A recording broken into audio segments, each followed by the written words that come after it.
Blue Wire. Kirk Cousins, he's going to be a Minnesota Viking. This was the right call. Cousins pressure, hit as he throws, going for Thielen. He's got it! Touchdown! Oh my! Up by Diggs. Stay up! Oh my God! Oh my God! 30! No touchdown! It's a Minneapolis Miracle! Welcome in, everybody. Welcome into Bleeding Purple, a podcast about the Minnesota Vikings. We are part of the Blue Wire Podcast Network. Subscribe to us. You can get us on Apple Podcasts, the app. You can find us on Spotify. You can find us on YouTube, on Twitter at Bleeding Podcast. My name is Tyler Haig. I'm joined as always by Mr. Adam Patrick. What up, dude? Short week. Game tomorrow. It's Wednesday. What's up? Everything's happening so quickly. Yeah, I'm ready, and now I'm trying to figure out, what I should do this weekend because the Vikings aren't playing. But I mean, I'll still probably watch football because it's going to be on. I definitely will be watching football, but I just found out my wife is already working. She looked ahead at the schedule, saw that the game wasn't on Sunday, and so I'm on daddy daycare duty all day Sunday because she's at work already. I was very impressed with her. I'll probably have some extra stuff to do around the home. Yeah, so. Right. Well, when you do this and when you do this and you have to pay attention to it and watch it like that, it's any Sunday where it's not happening is I can't even complain about. I understand. Yeah, totally. I'm not arguing with this at all. I want to start with this because it's consistently talked about, I guess in a negative light most often. But I wanted to ask you and get your opinion. Thursday night football as a whole, just the idea of it. Not the idea, but the actual games. And how do you feel about it? Do you like it? Do you hate it? Are you indifferent? Where are you at with Thursday night? I don't like it every week. I don't think they should have it every week. I think it should be just a couple times a year. Just make it at the end, when college football is done. How they have games on Saturdays and stuff. That's when they should do this stuff. Not every week. Yeah, that's smart, and that would make more sense too, because then they could flex games in that actually mattered. Because that, to me, is the worst part about these national one night a week games is you schedule them early, and then by week 10, it's there's a couple that are good. Like the Eagles and Packers was good a couple weeks ago. And I think they've done a better job scheduling them. Was there a Browns game that was good? Was it the Browns and Rams? I don't remember. You might be right, actually. Browns and Rams. I remember the Browns being involved in a game that didn't suck on Thursday. Oh, that was. I think that was Thursday. I don't know. That was Sunday night actually. But I think they were in some Thursday night game that wasn't terrible. We have such a low bar for it. It just wasn't terrible. Yeah, I mean, I like it because it's football and it's on a Thursday. It's 2 days without football during the week. That's cool, but I feel like the quality is usually a lot lower than it is on Sundays, and it's not surprising because most teams, if a guy even has a slight injury, they'll just keep him out of the Thursday game because it's not worth it because they have no time to recover. Mr. Adam Thielen, who's not going to play tomorrow. That is a wonderful segue, Adam. That's professional stuff right there. Adam Thielen out, hamstring. It's smart to do it like this. Yeah. Obviously, it's a short week. Hamstrings can linger and be an issue long term. We saw that with Dalvin Cook not all that long ago. That was just last season, wasn't it? Yep. And Xavier Rhodes, he's dealt with hamstring stuff too. Yep. So remember his completely ripped off the bone last year. Obviously, yes, we discussed this. And then he played the next week for sure. Yeah, and that guy also. There's an article written, but anyways, Adam Thielen out, hamstring, wise decision. As far as the offense is concerned, I wanted to ask you this: do you think this, after what we saw with him sitting out the majority of the game last week, and the opponent that they are about to take the field against, do you think that this is going to be any type of an issue for the Vikings? Offensively? It didn't seem that way on Sunday against a better defense on the road. I don't know if it was because they didn't have time to prepare for BC Johnson. But no, I'm not worried. The Redskins, pretty terrible on offense, defense, special teams, coaching, ownership. general manager, everything. It's BC Johnson is the Chase Daniel syndrome. Where it's Yeah, you can't prepare for a guy that you haven't prepared for. I think Dalvin Cook's probably going to have a bigger role this week. Just take some pressure off of some Kirk Cousins. What? I want to say this out loud real quick. We didn't see much of it last week. The screen game.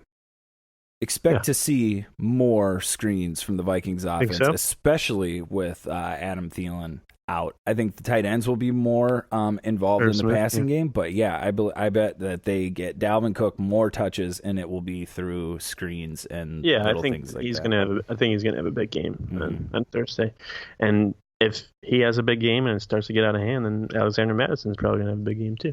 And that's cool. So all of that is acceptable. I think it's just an easy way to utilize your weapons, take pressure off of Kirk Cousins, and just get an easy win. Mm-hmm. I would agree with that. Especially with a guy like Dalvin Cook, who's very, very good.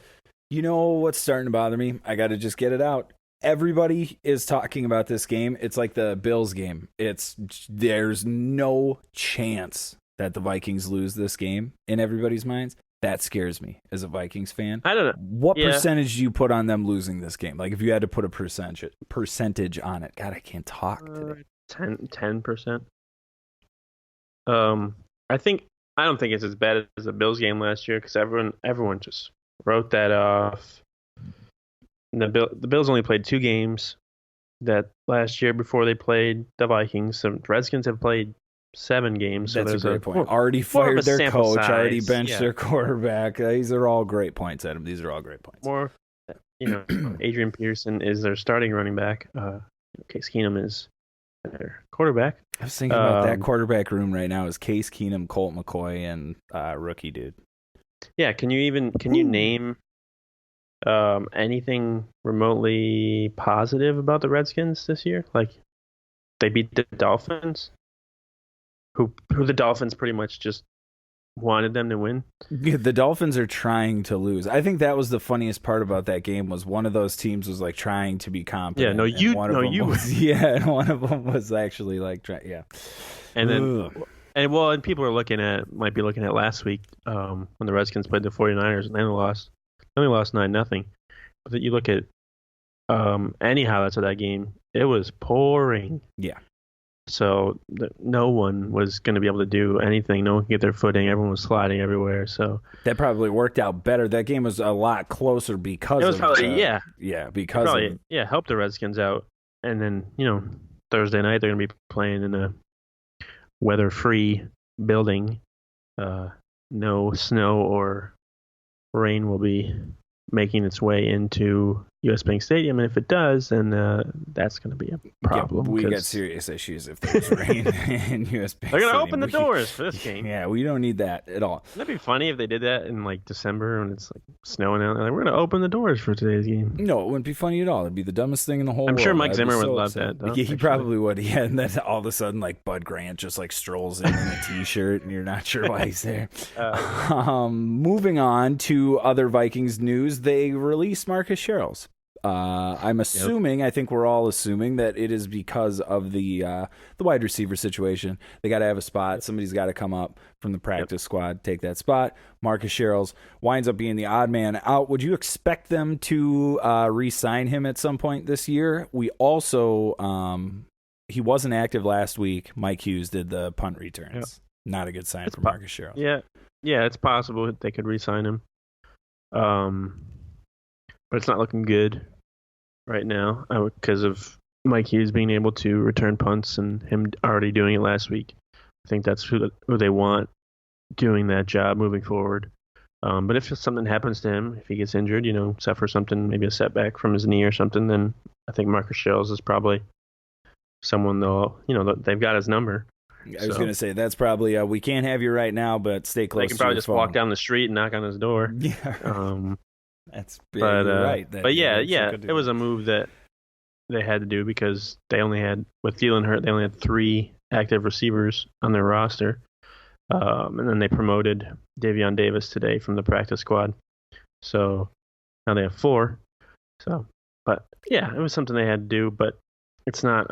It sucks because it's Marcus Sherels and everyone likes him and he's a hometown kid and everything, but it's not too, disappointing as it might have been in the past. I saw somebody, I think it was Raider Cody or whatever, the guy that does the Raiders podcast on Blue Wire.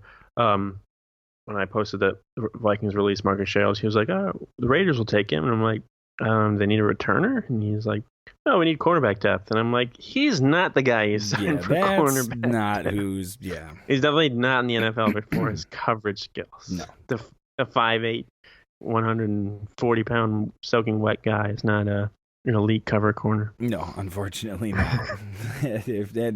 He's scrappy. He's made some plays in his career, but that's true. It's not. He's someone really good at the one thing. He can do that really, really well. But if you got to play him a lot of defensive back. I think the most playing time he had in his career as a corner was like that 2013 season when the Vikings' pass defense was like the worst in the league. Yeah, so before Zimmer got there. Yep. Tells you all you need to know. Yeah, that was not good. Hopefully you see you soon, Marcus Sherels. But yeah, that might be the end. Following a team you love in 2019 can be time-consuming, and trying to follow everything that's happening in sports is nearly impossible. Strolling through every app and visiting every website on a daily basis, it just doesn't work. That is why I subscribe to Axios Sports. It's the best free daily newsletter in the land. Axios Sports is a modern sports page. It's delivered directly to your email box. You can sign up for free at sports.axios.com. You can pick whatever you want, NBA stuff, NFL stuff, ping pong, cricket, soccer, whatever you want. You just decide what's in there. You tell them what to tell you about, and then every day they send you an email newsletter with all the stuff that you want on it. It's super simple to sign up, and it's free. Sports.axios.com. And if you go right now, it's free. Join the 100,000 sports fans who get caught up on the day before it even begins. And best of all, no paywall, no subscription fee, no nothing. Sports.axios.com. What else do we got here as far as news? Before we get into predictions and stuff and like kind of what we're looking for from the game tomorrow. Thursday. What day is today? Wednesday, tomorrow, Wednesday. Thursday. Yeah, Thursday, tomorrow. Whew. I wanted to ask you real quick, what did you think about the Sam Darnold thing? Well, first of all, the Jets, that was a bloodbath. We kind of talked about that being a bloodbath a little bit on here. Of course it was. What did you make of Sam Darnold mic'd up and them showing everybody that he was like, "Oh, I'm seeing ghosts"? Because that evidently is a huge deal in the world of play better, better, and you won't be seeing ghosts. Jets shouldn't be blaming anyone else but themselves. Adam Gase shouldn't be blaming NFL Films, or the writer shouldn't be blaming those guys for airing the comments of who was reacting to the game that they're in. People, they do that. They did that with the Minneapolis Miracle, with Everson Griffin jumping up and down and stuff. They do that for a lot of things. That's what makes it cool, is that you don't edit yourself. We just get what you're saying.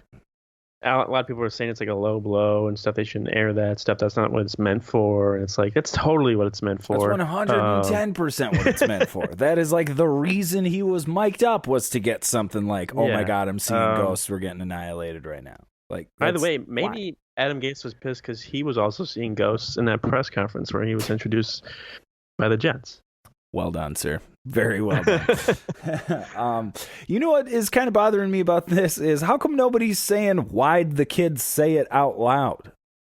We could tell that you were seeing ghosts. Like, we knew that. Like, how come nobody's talking to somebody on the bench? Yeah, dumb. Don't say that, dude. Yeah. Bro, like, it's the NFL. You're surrounded by, if you're not mic'd up, you know what's right behind you? A boom mic from NFL Films, capturing everything that you're saying. Well, and I'm sure he's not the first person to say that. Like, I'm seeing ghosts or whatever out on the field. I'm sure Kirk Cousins might have said that a couple times. I'm sure they've all said it. Already this season. Yeah.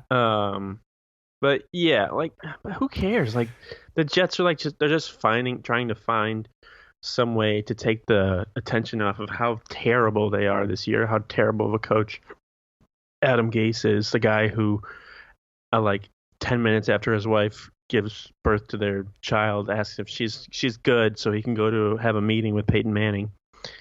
Yeah, man. So yeah, they're a dumpster fire over there. It's horrible. I think part of the reason that people are making a big deal about the seeing ghosts thing is it's like the unspoken thing. It was like somebody, talked to the pitcher during a no-hitter, or like, or actually said, or no, here's a better one.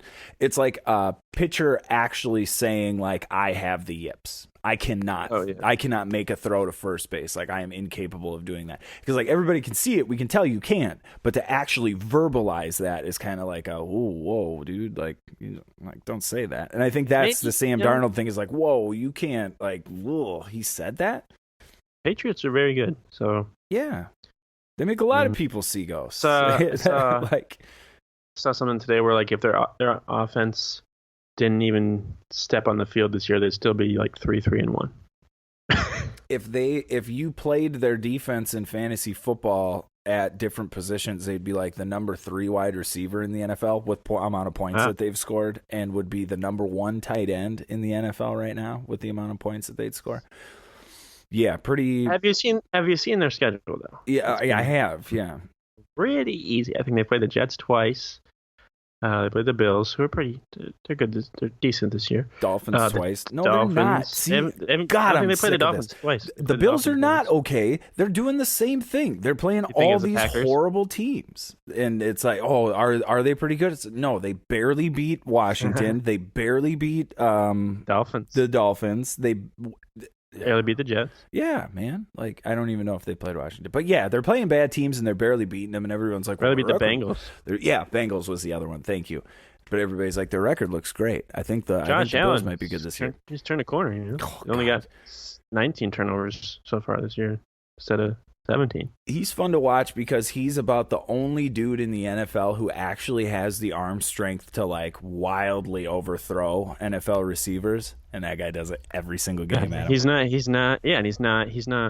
not throwing deep this year. It's kind of weird. Like, his deepest pass is like 50 yards, and it's been once. It's weird. It's like you drafted this guy because of his arm, and you're not using it. That whole thing. Wait, Wyoming? Oh, I follow. Or was it Montana? Wherever it was. No, it was Wyoming. God, I follow a lot of people, like a lot of Bills fans, because I'm from that area, and they think he's just turning the corner. He's having great games. He's looking efficient, and I'm just like, you know what it reminds me of is you guys you sound like us when we had like Christian Ponder in there. That is exactly what I was going to say. That is 100% what it is. It's like, well, no, we get it. He doesn't look great, but with what we have and the way our offense is built, he can definitely do what we need him to do. An interception today, guys. Right. He didn't throw a touchdown either, but he didn't throw an interception. I was just going to say 125 yards for Christian. On a W, because Adrian Peterson ran for 315 yards. I was like, oh, cool, great. That's successful. That is success. Indochino was founded on the belief that you don't need to spend a fortune to get a custom wardrobe. You've seen it. I've seen it. Guys in suits. They look good. Some suits, not so much. These suits, custom fitted suits. You look sharp. You act sharp, you behave sharp. It's all good. It's all good. And you can get this from Indochino. Indochino is the world's largest made-to-measure menswear brand. They do suits, shirts, coats. Everything is made to your exact measurements for a great fit. And the best part is they're affordable. Almost all of their custom clothing is under $400. Start your style upgrade now with $30 off your total purchase of $399 or more at Indochino.com when entering Blue Wire at checkout. Shipping is free. That's Indochino.com. Promo code Blue Wire for $30 off your total purchase of $399 or more. An incredible deal for made-to-measure clothing. You have no excuse to wear clothes that don't fit. Go to Indochino.com. We move on. The Vikings are playing the team from Washington. Hate the nickname, not going to say it. Team from Washington on Thursday. The Redskins. Yeah. And they're... Sorry. Just cuts me deep. They're every trying to time take it. I think there's people protesting on Thursday. Is there? I'm sure We'll there see are. it. It's insane to me stadium. that they can. Have Minnesota to keep does all that stuff, right? Whatever. What's protests? Quite Yeah. a bit, actually. We're really good at it. Yeah, we do that yeah. out here too, because we're by the border. Right. but- Yeah. Why would that have any impact on it? Oh, I don't know. right. Football. So the Vikings play the Washington football team. It's a Thursday night game. They'll be wearing their fancy color shirts. Prime time purple. Primetime purple, primetime Kirk. What do you expect? Scratch that. What are you looking for from Kirk Cousins, from the Vikings offense? What are you expecting to see? What are you looking for, Adam? Tell the people. Oh, I don't think we need to see him throw for 300 yards again. Maybe like 250, a couple touchdowns. That's it. Don't fumble. Don't turn the ball over. Just a continuation of the last 3 weeks. Not as much a sense in the numbers, but just the play calls and the execution and stuff like that. It seems like his confidence is getting higher, and it'll be interesting to see him going against his former team. If that'll give him the nerves a little bit. It doesn't sound like it's going to. Probably helps that they're terrible. Definitely. I think you're right there. I would agree with that. Yeah. So just continuation. He doesn't have to be great, because even if he's great, people are gonna be like, "Oh, it came against the Redskins," and if he's bad, then people are gonna be like, "It was against the Redskins." I guess we're gonna get into it in a second, but if it's a must win or not, but just continuation. He doesn't have to have monster numbers. Doesn't have to be the FedEx Air Player of the Week. Just go out there, be efficient. If he throws a pick, that's fine. It's not a big deal. Just don't make dumb plays. If you can't find anyone to throw it away, like he has been the past couple of weeks. I feel like he's been better at that too. He has. I would agree with that. I think, he's screwed either way. I think if you put up a game with obscene numbers, people are going to be like, "Meh, they're terrible." And if you win a game that you didn't have to do much, like if he has like a repeat Atlanta performance where he throws the ball 10 times, people will be like, "Oh, see, it's blah blah blah." And that is encouraging to me, because that usually means that Kirk is going to play pretty well. Because if the pressure's not super bright and terrifying for him, he seems to handle it well. Not really concerned about them, Washington, from a pass rush standpoint. I think the Vikings should be able to handle that. So, I think you're right. I think he nailed it. Just a continuation of what he's been doing. I will be most focused on the play calling. I want to see what they're going to do from that side of things. If they're going to continue doing the bootlegs, if they're going to maybe shy away from that because they think they don't have to use it and kind of keep their cards close. I'm not saying they should. I'm just saying they might. But we'll see. That's more of what I'm interested in seeing, is how they're going to call the game, I guess, because it would be a total disaster if they lost. But I think they'll, I think they'll be all right. But it wouldn't surprise anyone. Not at all. Speaking of winning, is this a must win? You mentioned it previously. Do they have to win this game? Is this a must win for the Vikings? Spoiler alert for the Vikings, but I'm going to write something tonight on why it is a must win. A couple of reasons, because everything that Kirk Cousins and they've done the past couple of weeks, so all vanish if they lose to the Redskins. To just be back to square one, where we don't know who this team is. They just beat up on easy teams. They weren't good in the first place. The season's over. Second, it's must win because Adrian Peterson and Case Keenum are on the other sideline. You don't want to give them, we came in and beat our old team. Not that they're talking about it before. Actually, I think Peterson is a little bit. Because of course afterwards, I'm sure they'd be like, "Oh, we came in and beat our old team." That would be the story, the whole week. It'd be great, be on First Take and everything again. And then, it would just put the Vikings behind in the division, in the conference. It's an NFC game. So it's a game they need to win. Yeah, when I initially thought about that, I was like, nah, it's not really, because it'll be fine even if they lose. But I think you're right. I think the first one is that if you lose this game, all of the confidence that you have gained from the success that you have had over the last 3 weeks is totally gone. And you're right back to, are the wide receivers happy? Are they going to show up for work tomorrow? Is this offense even going to work at all? It's a total disaster. The wheels fall off, I think, if you lose this game. So yeah, I mean, that makes sense. I don't want to call it a must-win game because it feels silly. It does feel a little bit silly, but I don't think but I don't think you're wrong. That's the problem that I'm having with it is it's if you put yourself like if imagine we're here next week talking about a loss. That's a total disaster for this team. That totally is like, that really, really messes up what they have going. And this is a game they need to win, because after this game, you got to play on the road at Kansas City, on the road in Dallas, on the road in Seattle. They got some tough games. Just lost to Washington. Yeah. And now you have to do that stretch. Yeah. That changes. That changes the way you play. That changes your confidence. Very interesting. I look forward to reading that article, Adam Patrick, on thevikingage.com. Available if you're listening to this right now. It's for free, too. You don't even have to have a subscription. No paywall, bro. No paywall. Nope. Well, Adam, unless you have anything else you would like to add, do you want to just get right into the score predictions? Let's check what we had from last week in my notes. Here, got my notes. I think the biggest thing we want though this week is just no one get hurt. That's what you want. Agreed. These are the games where like it could be an easy win, but then you lose someone for the season. So let's not hope for that. And we've seen that before with games against Washington, because that was when Adrian Peterson tore his knee at them. Yeah, he did that, and I think Jim Ponder hurt himself surprisingly.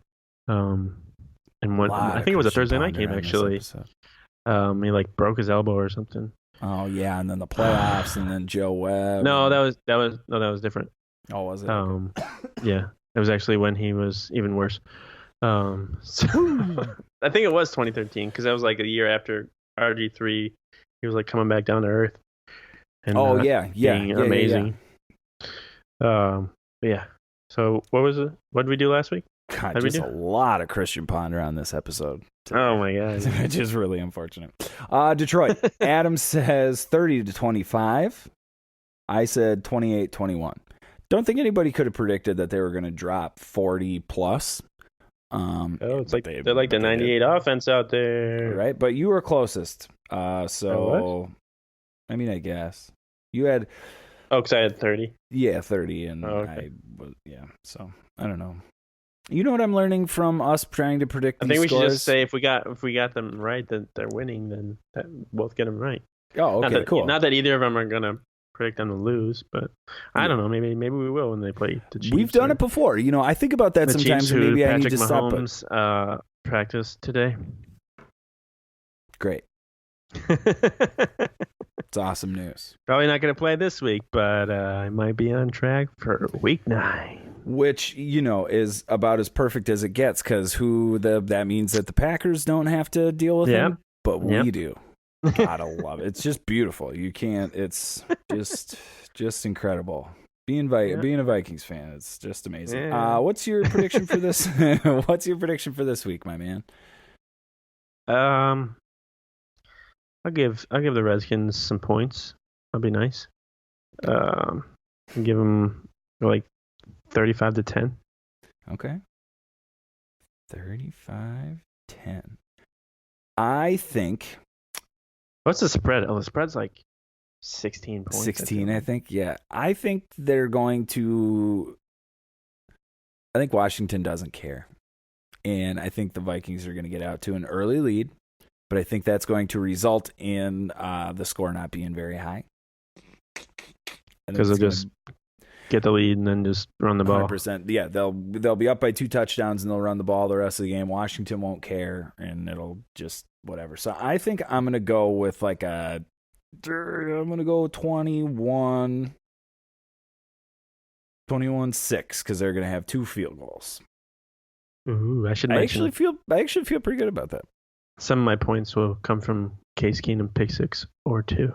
Ooh, God, 2 of them would be magical. Not because I don't like Case Keenum, because I do, and I thought he played really great, but boy, would that be fun to not have to have that argument after this game. Because if he plays really well, we're definitely going to have that talk about Case Keenum.